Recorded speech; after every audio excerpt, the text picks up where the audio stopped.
Hi everyone, this is Dee Dee sharing another story with you from the internet. This one is from Reddit, Banjo, titled, Sasquatch Destroyed My Family's House. A lot of people are going to view this story as creative writing. It isn't. For many people that have traumatic experiences, there are plenty of outlets and support groups. Not for me.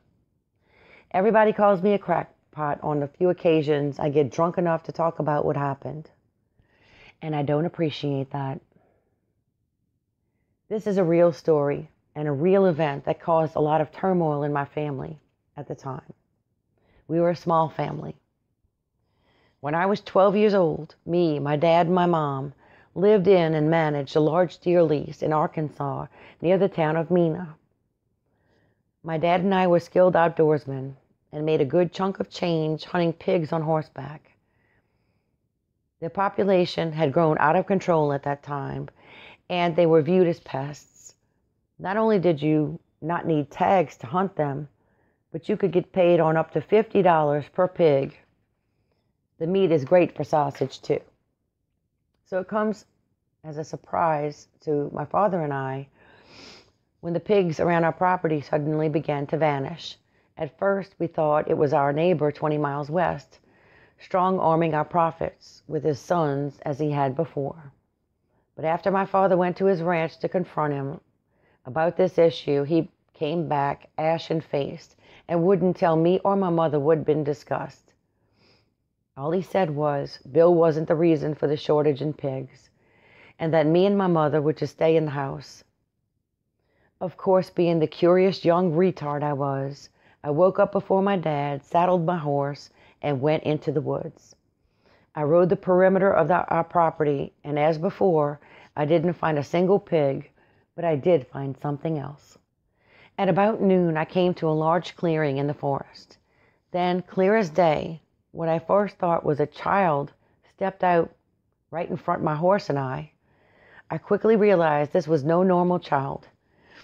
As it stood staring at me, I noticed that although it had a very human-like face, with what I can only describe as slightly mongoloid features, it was covered in black, dark brown fur or hair. We just stared intently at each other for what felt like an eternity. Then I heard something huge crashing through the forest in our direction. Without the slightest command from me, my horse bolted in the opposite direction. I could hear it, hot on our heels, snarling and screaming. Eventually, we got some ground on whatever it was when we hit open meadow, and it abandoned the chase. When I got home, my dad wasn't furious at me as I expected. He could tell something had happened, and after I explained what I'd seen, he hugged me and said the experience was punishment enough, and that I wasn't to go in the woods without him ever again.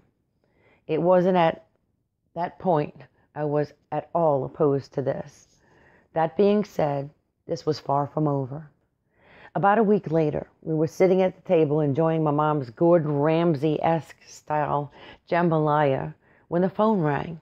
My dad excused himself from the table and went to answer it in private.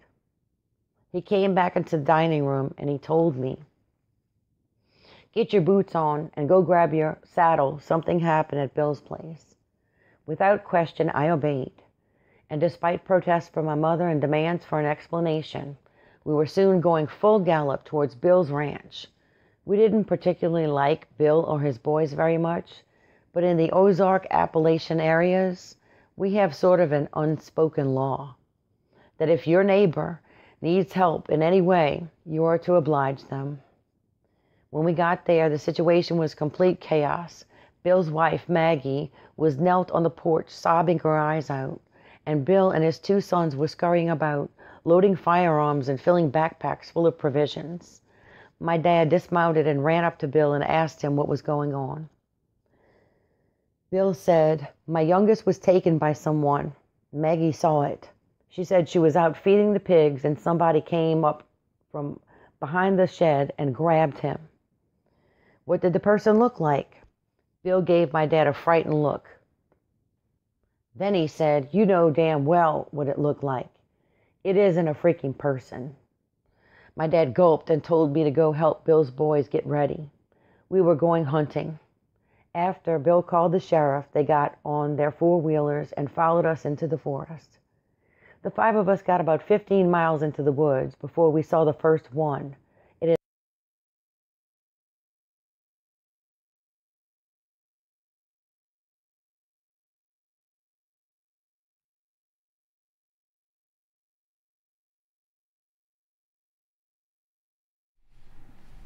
All right, folks. Evidently, my illustrious internet provider is having issues again. You probably can't even tell what I'm saying right now. I'm showing my encoder saying I'm getting 99% frame drop, which means absolutely nothing is probably going to YouTube. So, unfortunately, I'm going to have to end the show. Well, there is no show because nothing's getting to you. If you can hear me, y'all have a happy Thanksgiving. We're going to be in Discord. So the link is down in the description. Come and join us in Discord. I think the audio might work in Discord. I'm not sure. But this is obviously not working. I keep getting disconnected from... Wait a minute. Now it appears to be working here. Can y'all see me now? Let me switch back to chat here.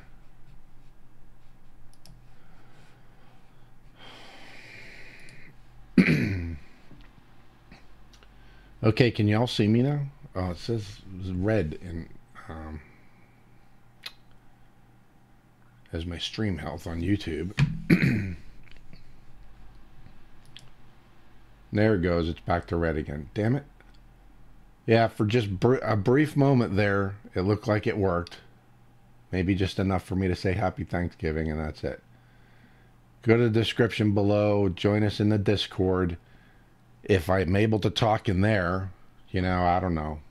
I'll be able to explain this if you don't know what I'm saying right now. So...